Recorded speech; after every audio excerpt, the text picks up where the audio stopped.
اور جب حضرت عبداللہ خانہ کعبہ کا طواف کر کر واپس ہونے لگے تو وہ شہزادی فاطمہ حضرت عبداللہ کے سامنے کھڑی ہو گئی. کھڑی ہو کر کہنے لگی اے عبداللہ میں فنا بادشاہ کی بیٹی ہوں. جب میں نے سنا کہ تمہاری پیشانی میں نور مصطفیٰ جلوہ گر ہو چکا ہے تو میرے دل میں یہ خیال پیدا ہوا کہ میں تمہارے چہرے کی زیارت کر لوں, میں نور مصطفیٰ کا دیدار کر لوں. جب اس کے دل میں یہ خیال پیدا ہوا تو میں ملک شام سے سفر کر کے تمہاری بارگاہ میں آئی ہوں. کیا میں تمہارے چہرے تمہارے پیشانی کی زیارت کر سکتی ہوں؟ اس حضرت عبداللہ نے کہا ہاں ٹھیک ہے. اس شہزادی نے فوراً اپنے چہرے سے نقاب کھولٹ دیا.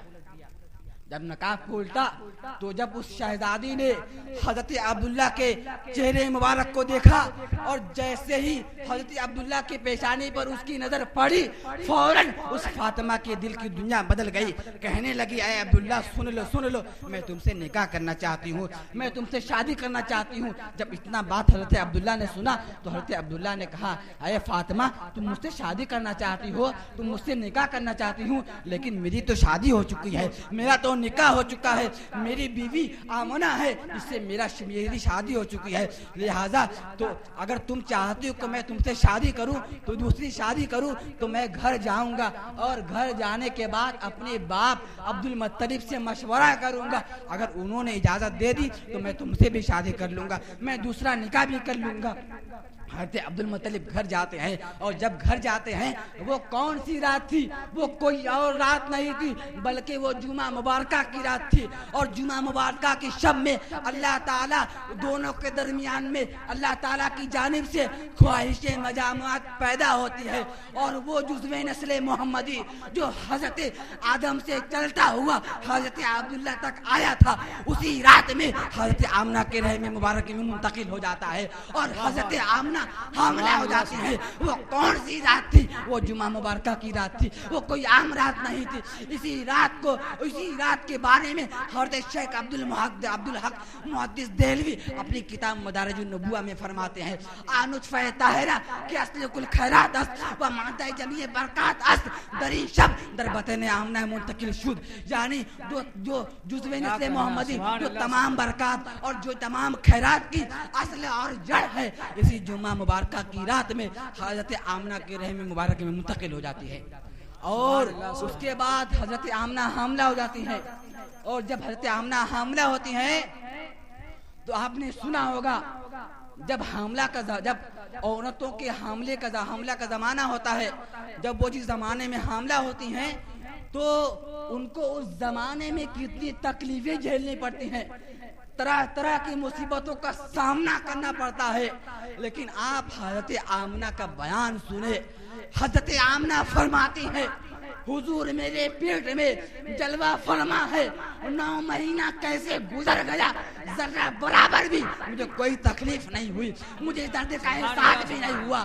اور 9 مہینہ کیسے گزر گیا پلک جھپکتے گزر گیا, مجھے کچھ معلوم بھی نہیں چلا, مجھے کچھ احساس بھی نہیں ہوا, ذرہ برابر درد کا احساس نہیں ہوا. جب کوئی عام بچے کی پیدائش کا وقت ہوتا ہے تو عورتوں کو کتنی تکلیفوں کا سامنا کرنا پڑتا ہے, کتنی مصیبتوں کا سامنا پڑتا ہے. لیکن یہ وہ نبی ہے کہ جو تکلیف دینے نہیں آ رہا ہے بلکہ تکلیفوں کو دور کرنے والا, تکلیفوں کو دور کرنے کے لیے آ رہا ہے. یہ وہ نبی ہے کہ جو اپنے مصیبت پہنچانے کے لیے نہیں آ رہا ہے بلکہ مصیبت زدوں کو مصیبتوں سے رہا کرنے کے لیے آ رہا ہے. جو تمام مصیبتوں کو دور کرنے کے لیے آئے وہ کیسے اپنی ماں کو تکلیف پہنچا سکتا ہے. اور حضرت آمنہ فرماتی ہے کہ جب حضور کے پیدائش کا وقت قریب ہوا نا تو ملائکہ اعلیٰ کے فرشتے آ کر مجھے مبارکبادی پیش کرتے تھے کہ اے آمنہ تمہیں مبارک ہو, تمہاری گود سے سید الانبیاء پیدا ہونے والے ہیں. اے آمنہ تمہیں مبارک ہو, تمہاری گود سے سید المرسلین تشریف لانے والے ہیں. اے آمنہ تمہیں مبارک ہو, تمہاری گود سے نبیوں کے تاجدار تشریف لانے والے ہیں. حضرت آمنہ فرماتی ہیں کہ جب حضور کے پیدائش کا وقت قریب ہوا نا تو میری نگاہوں سے سارے پردے ہٹا دیے گئے اور میں نے اپنے ماتھے کی نگاہوں سے دیکھا کہ